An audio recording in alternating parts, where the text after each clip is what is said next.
All right, today we're jumping into one of the most extreme frontiers in all of engineering and physics, hypersonic speed. Let's get right into it.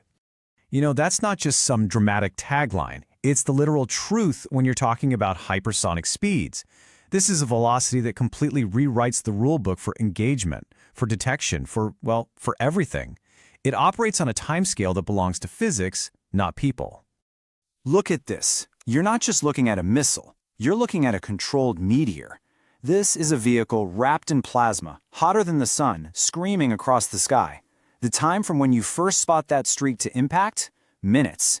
That's the challenge we're going to unpack today. So, where does all this craziness begin? Well, it all starts with a number, a boundary, a point where the very air around a vehicle becomes a hostile, alien environment. They call it the Mach 5 wall. To put that in perspective, that's basically the muzzle velocity of a high-powered rifle bullet, except it doesn't slow down, it just maintains that speed for thousands of kilometers. But why 5? What is so special about Mach 5? I mean, supersonic is already incredibly fast, right? What makes hypersonic so fundamentally different? Well, it's because above Mach 5, the physics just gets weird. The shockwave pressing against the vehicle becomes razor-thin and acts like a blowtorch against its skin. The air itself stops behaving like a nice, smooth fluid and becomes this chaotic, unpredictable mess of different pressures and temperatures. It gets so violent that it literally starts ripping oxygen molecules apart and ionizes the air, turning it into an electrically charged plasma. You have to understand you are no longer flying through the air, you are in a chemical reaction with it.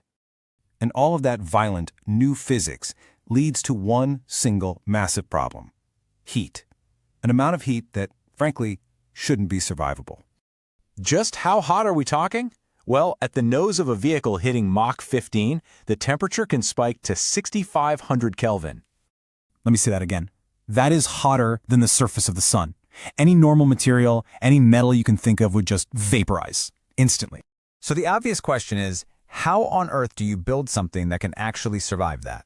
It turns out there are two basic philosophies. The first is to resist. You build the craft out of incredible, ultra-advanced ceramics that just stubbornly refuse to melt. The other approach? You sacrifice.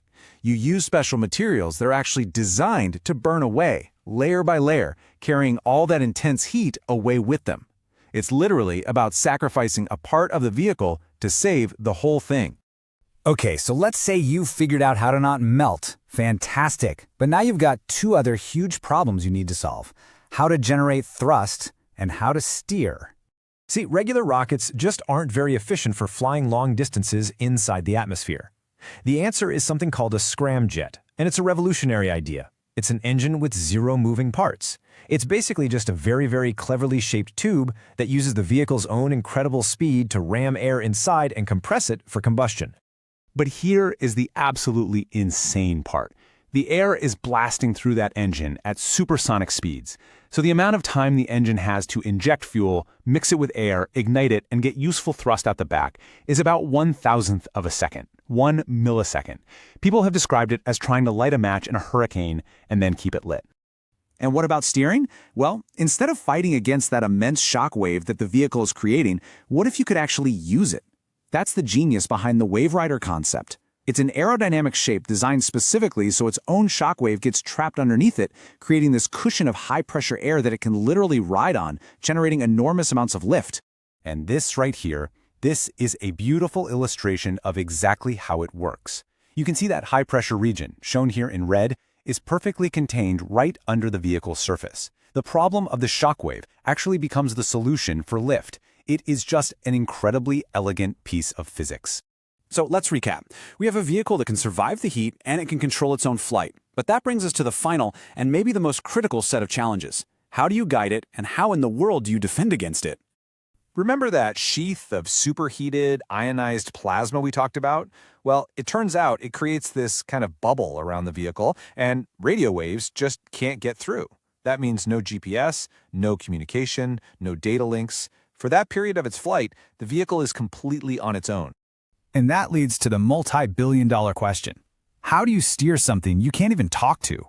If it's totally cut off from the outside world, how can it possibly navigate with any kind of precision? Well, the solution is surprisingly old school in its concept, but unbelievably high-tech in how it works: inertial navigation. It uses a set of hyper-accurate gyroscopes and accelerometers, so the vehicle can literally feel every single turn, every acceleration, every little wobble. By perfectly tracking its own motion, it can calculate its position without any outside help at all, guiding itself right through that plasma blackout. And when you put all of that together, the speed, the maneuverability, the self-guidance, you get what you're seeing right here, the Interceptor's nightmare. From detection to impact is less than 10 minutes. The window you have to even launch something to stop it is maybe 6 minutes. And the actual window to make the intercept, you're looking at a sliver of time, maybe 2 minutes at best. So here's the crucial point. Intercepting one of these isn't impossible, but it is one hell of a physics problem. The closing speeds are just staggering, which means an interceptor has to pull maneuvers at hundreds of Gs just to have a prayer. But there's a fascinating twist. That same plasma sheath that makes it invisible to radar, it also makes it glow like a star in the infrared spectrum. So it hides itself in one way, but reveals itself in another, a potential Achilles heel that defenders are trying to exploit. And that really is what this all boils down to. Every hypersonic vehicle that flies is proof that we can engineer solutions right at the very edge of what nature allows.